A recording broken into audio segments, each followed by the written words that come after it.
Good morning. प्राथमिक battery या शुष्क सेल एक ही है दोनों।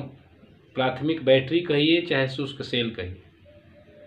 इम्पोर्टेंट प्रश्न है, तीसरा चैप्टर है सेकेंड ईयर का। इसमें पढ़ना है हम लोगों को शुष्क सेल। तो शुष्क सेल क्या है, सचित्र वर्णन करें, या प्राथमिक बैटरी क्या है, इस पे होने वाली अभिक्रियाएं लिखें, इसका उपयोग भी लिखें। ऐसे करके प्रश्न आते हैं। तो प्राथमिक बैटरी हम लोग का हेडिंग हो गया। सबसे पहले डिफिनेशन की कहते किसको है, तो वैसी युक्ति या सेल जिसमें अनुत्क्रमणीय अभिक्रिया होती है, मतलब कि अभिक्रिया एक ही दिशा में होती है, तो हम उसको लिखते हैं प्राथमिक बैटरी। प्राथमिक बैटरी में लिख सकते हैं वैसी बैटरी जिसमें अभिक्रिया की जो दिशा है वो एक ही होती है, जिसमें अभिक्रिया अनुत्क्रमणीय होती है, मतलब कि अभिक्रिया एक ही दिशा में संपन्न होती है, तो उसको लिखते हैं प्राथमिक बैटरी या शुष्क सेल। फिर से बता देते हैं, वैसी बैटरी जिसकी अभिक्रिया अनुत्क्रमणीय होती है, अर्थात अभिक्रिया एक ही दिशा में संपन्न होती है, तो हम लोग उसको बोलते हैं प्राथमिक बैटरी अथवा शुष्क सेल। इससे 1.5 वोल्ट, 1.5 वोल्ट, कहीं कहीं दिया है 1.35 वोल्ट, तो 1.5 वोल्ट की विद्युत धारा प्राप्त होती है। लगभग 1.5 वोल्ट की विद्युत धारा प्राप्त होती है। अब इसमें बनावट कैसे कैसे इसका बनावट है, जितना हम बनावट बोल रहे हैं इसका फिगर भी आपके सामने रखेंगे। फिगर आप लोग देख देख के ऐसे ही बना लेंगे। फिर उसके बाद एनोड की अभिक्रिया और कैथोड की अभिक्रिया भी बताएंगे, और उसको भी स्क्रीन पे रहेगा वो भी, और उसको भी आप लोग देख देख के लिख लेंगे। तो डिफिनेशन के बाद आता है बनावट। कैसे बनावट होगा, तो सबसे पहले एक जस्ते का, जिंक का बर्तन ले लेंगे, उसके बीचों बीच एक कार्बन की छड़ डाल देंगे। ब्लैक कलर का कार्बन का छड़ आप लोग देखे होंगे। प्राथमिक बैटरी जनरली यूज में आता है। बैटरी पेंसिल वाली जो होती है, घड़ी में लगती है, चाहे टॉर्च में जो लगता था, नीपो, एवरेडी, पैनासोनिक, ऐसी सब बैटरी आती थी। तो उसी का स्ट्रक्चर बता रहे हैं कि उसमें सबसे पहले क्या करेंगे कि जस्ते का बर्तन लेंगे। जस्ते का बर्तन जो लेंगे वो हम ऋणात्मक होगा, वो ऋणायन का काम करेगा, माइनस चार्ज का। एनोड बोलेंगे उसको। ये ध्यान से सुनते चलिएगा, ऑब्जेक्टिव है। जो जस्ते का बर्तन लेंगे वो ऋणात्मक होगा, ऋणात्मक जो होगा उसको हम लोग एनोड बोलेंगे, और बर्तन के बीचों बीच एक कार्बन की छड़ डाल दी जाएगी जो कैथोड का कार्य करेगा, और वो धनात्मक होगा। कार्बन की छड़ और जस्ते के बर्तन के बीच में मैग्नीज डाइऑक्साइड, अमोनियम क्लोराइड और जिंक क्लोराइड।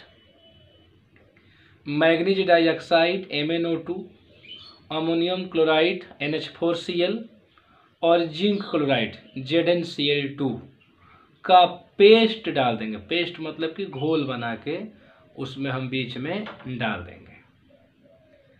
और शुरू में बताए थे कि अभिक्रिया अनुत्क्रमणीय है। अनुत्क्रमणीय का मतलब कि एक ही दिशा में है, और एक ही दिशा में जब अभिक्रिया होगी तो ये जो पेस्ट हम लोग डाल रहे हैं, घोल अमोनियम क्लोराइड का, जिंक क्लोराइड का और मैग्नीज डाइऑक्साइड का, ये धीरे धीरे क्या होता है कि सूख जाता है।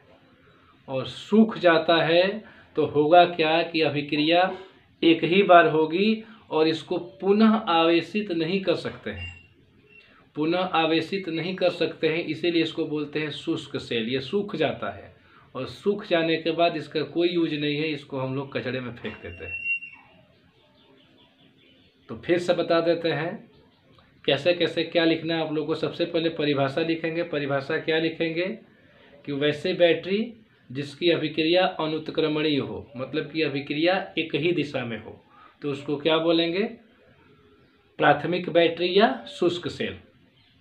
इससे लगभग 1.5 वोल्ट की विद्युत धारा प्राप्त होती है। फिर बनावट, तो बनावट में क्या करेंगे कि सबसे पहले एक जस्ते का बर्तन लिया जाता है, उसके बीचों बीच एक कार्बन की छड़ डाल दी जाती है।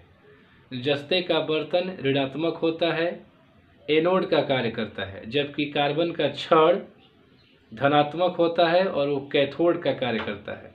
कार्बन के छड़ के ऊपर एक पीतल की टोपी भी लगा दी जाती है, जिससे धारा लगातार प्रवाहित होती रहे।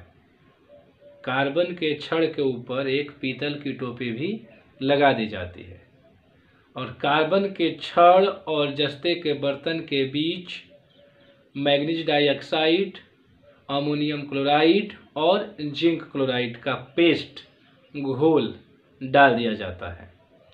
और इस अभिक्रिया में होता क्या है कि जो पेस्ट है ये सूख जाते हैं, इसलिए ये पुनः आवेशित नहीं हो पाते हैं और यूज के पश्चात ये बैटरी जो होते हैं कूड़ेदान में या कहीं भी हम लोग फेंक देते हैं। इसके बाद अभिक्रिया, एनोड की अभिक्रिया और कैथोड की अभिक्रिया। तो एनोड की अभिक्रिया जिंक लिए थे, तो जिंक वाली अभिक्रिया आपके सामने है, इसको बोलेंगे हम एनोड की अभिक्रिया। जिंक है, इसको हम लोग तोड़ दिए हैं जिंक आयन में। और कैथोड की अभिक्रिया, तो कैथोड की अभिक्रिया भी आपके स्क्रीन पर है, देख लीजिए। कैथोड की अभिक्रिया में क्या क्या हम लोग लिए थे, मैग्नीज का ऑक्साइड लिए थे, अमोनियम क्लोराइड लिए थे, ऐसे करके ये सब अभिक्रिया टूट के आगे हम लोग को देख लीजिए आपके सामने कैथोड की अभिक्रिया भी है। और एनोड और कैथोड दोनों अभिक्रियाओं को जोड़ देंगे तो वो हो जाएगी सेल अभिक्रिया। तो आपके सामने लिखा गया है, एनोड की अभिक्रिया भी दर्शाई गई है और कैथोड की अभिक्रिया भी, दोनों को जोड़ दिया गया है। तो ये जो नीचे मिल रहा है इसी को बोलते हैं हम सेल अभिक्रिया। इसका उपयोग घड़ी में, टॉर्च में, विभिन्न प्रकार की इलेक्ट्रॉनिक वस्तुओं में किया जाता है। ज़्यादा हार्ड नहीं है। सबसे पहले परिभाषा लिखिए, फिर उसका बनावट लिखिए, फिर उसके बाद इसकी अभिक्रिया लिख दीजिए। 2 अभिक्रिया आपके सामने हम रखे थे, एक बार फिर से रख दिए हैं। कौन कौन सी अभिक्रिया, एनोड की अभिक्रिया और कैथोड की अभिक्रिया। दोनों अभिक्रिया को जोड़ देंगे और जोड़ देंगे तो जो बनेगा उसको बोलते हैं सेल अभिक्रिया। उसके बाद नीचे आप लोग एरो देके चाहे यूजेज लिख सकते हैं, घड़ी में, रेडियो में, टॉर्च में, ऐसे करके इलेक्ट्रॉनिक वस्तुओं में इसका उपयोग किया जाता है। चलिए आप लोग लिख लीजिए इतना, फिर अगले वीडियो में अगला टॉपिक लेकर मिलते हैं। Thank you.